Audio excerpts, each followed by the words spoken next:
স্বাধীনতার ঘোষণাপত্রের ভিত্তিতে মুক্তিযুদ্ধের অর্থাৎ স্বাধীনতা যুদ্ধের প্রধান অঙ্গীকার ছিল সাম্য, মানবিক মর্যাদা ও সামাজিক সুবিচার নিশ্চিত করা, বৈষম্যহীন রাষ্ট্র ও সমাজ বিনির্মাণ করা। সাংবিধানিকভাবে আইনের দৃষ্টিতে সকল নাগরিক সমান, কিন্তু সংবিধানের 28(4) এবং 29(3) অনুচ্ছেদ অনুযায়ী নাগরিকদের পিছিয়ে পড়া অংশ, প্রকৃত মুক্তিযোদ্ধা শারীরিক প্রতিবন্ধী এর বাইরে ব্যতিক্রম হিসেবে কিছু সংরক্ষণ ব্যবস্থা রাখা যেতে পারে। 56% কোটা ব্যবস্থা বহাল রেখে প্রযুক্তি ও মেধা নির্ভর বিশ্ব ব্যবস্থা জাতি হিসাবে টিকে থাকা প্রায় অসম্ভব। প্রথম, দ্বিতীয়, তৃতীয়, চতুর্থ শ্রেণী কোন শ্রেণীতেই কোটা পদ্ধতি মেধা বিকাশের পক্ষে সহায়ক হতে পারে না।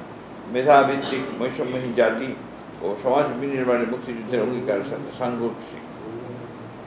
বর্তমানে অবৈধ অনির্বাচিত কর্তৃত্ববাদী সরকার বিচার বিভাগকে ব্যবহার করে, অর্থাৎ আদালতের ঘাড়ে বন্দুক রেখে জনগণের ন্যায্য দাবি সমূহ দমিয়ে রাখার ভিন্ন পুরনো কৌশলেই তারা ছাত্র সমাজের ন্যায্য আন্দোলনকে দমানোর অপচেষ্টায় লিপ্ত রয়েছে। 21শ শতাব্দীর এই সময়ে সেই প্রযুক্তি ও জ্ঞানভিত্তিক বৈশ্বিক ব্যবস্থায় টিকে থাকতে হলে মেধাভিত্তিক রাষ্ট্র ব্যবস্থা প্রতিষ্ঠার কোনো বিকল্প নেই। তাই সাধারণ ছাত্র সমাজের কোটা সংস্কার আন্দোলনের ন্যায্য ও যৌক্তিক দাবি সমূহের সঙ্গে আমরা একমত। আইন ও বিচার বিভাগের দোহাই দিয়ে ছাত্র সমাজের যৌক্তিক দাবি সমূহকে দমানোর সকল প্রচেষ্টাই ব্যর্থ হবে বলে আমরা বিশ্বাস করি। কারণ ইতিহাসের শিক্ষা হচ্ছে জনগণের ন্যায়সঙ্গত আন্দোলন কখনোই দমানো যাবে না। আমরা আশা করি সরকার সময় থাকতে ছাত্র সমাজের যৌক্তিক ও ন্যায্য দাবিসমূহ মেনে নেবে। ছাত্র ন্যায়সঙ্গত যৌক্তিক দাবি মেনে নিয়ে এই সমস্যার সমাধানের আহ্বান জানাচ্ছি আমরা। ধন্যবাদ। এর পরেরটি হচ্ছে আপনার আমাদের পেনশন স্কিম নিয়ে বিশ্ববিদ্যালয়ের শিক্ষকরা যেটা নিয়ে আমরা আন্দোলন করছেন। আমরা অত্যন্ত উদ্বেগের সঙ্গে লক্ষ্য করছি দেশের সবকটি পাবলিক বিশ্ববিদ্যালয়ের সকল শিক্ষক ও কর্মচারী সম্প্রতি শিক্ষা কার্যক্রম বন্ধ করে দিয়েছে।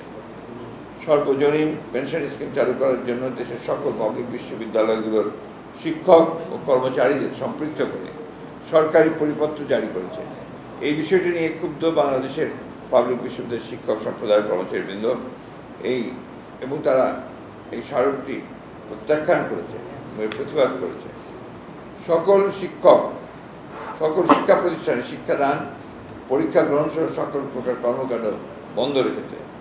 উচ্চশিক্ষা প্রতিষ্ঠানগুলো একটা অচল অবস্থার সৃষ্টি হয়েছে, জাতির জন্য অত্যন্ত উদ্বেগজনক। প্রকৃতপক্ষে এটি এই দেউলিয়া সরকারের দুর্নীতির আরেকটি পথ খুলে দেওয়া। যেহেতু দেশের অর্থনৈতিক অবস্থা চরম সংকটাপন্ন, সেহেতু অন্যান্য খাত সহ শিক্ষকদের কাছ থেকে অন্যায়ভাবে এই পেনশনের টাকা তুলে নিতে চাচ্ছে। সার্বজনীন পেনশন স্কিমের 4টি প্রকল্পে এ পর্যন্ত প্রায় 18 কোটি মানুষের মধ্যে, জনগণের মধ্যে মাত্র 40,000 আবেদন জমা পড়েছে বলে গণমাধ্যম সূত্রে প্রকাশিত হয়েছিল, বিবিসিতে প্রকাশিত হয়েছিল। সাবেক অর্থমন্ত্রী লোটাস কামাল সংসদে এই বিল উত্থাপনের ভাষণে বলেছিলেন, সার্বজনীন পেনশন স্কিমের টাকা রাখার জায়গা সরকার খুঁজে পাবে না। অসরকারের আর্থিক দুরবস্থার মধ্যে সার্বজনীন পেনশন স্কিম নামে নতুন স্কিম চালু করা সরকারের দুর্বল আর্থিক খাতে মেরামত করার একটা কৌশল। এটি এই অবৈধ আর্থিকভাবে দেউলিয়া সরকারের আরেকটি নতুন লুটপাট স্কিম, যার নাম পেনশন স্কিম, প্রত্যয় স্কিম ইত্যাদি। সরকারি স্কিম বেসরকারি স্বায়ত্তশাসিত রাষ্ট্রায়ত্ত সংবিধিবদ্ধ প্রতিষ্ঠানের সময় 4.25 লাখ কর্মকর্তা ও কর্মচারীর মধ্যে চালু করতে চায়।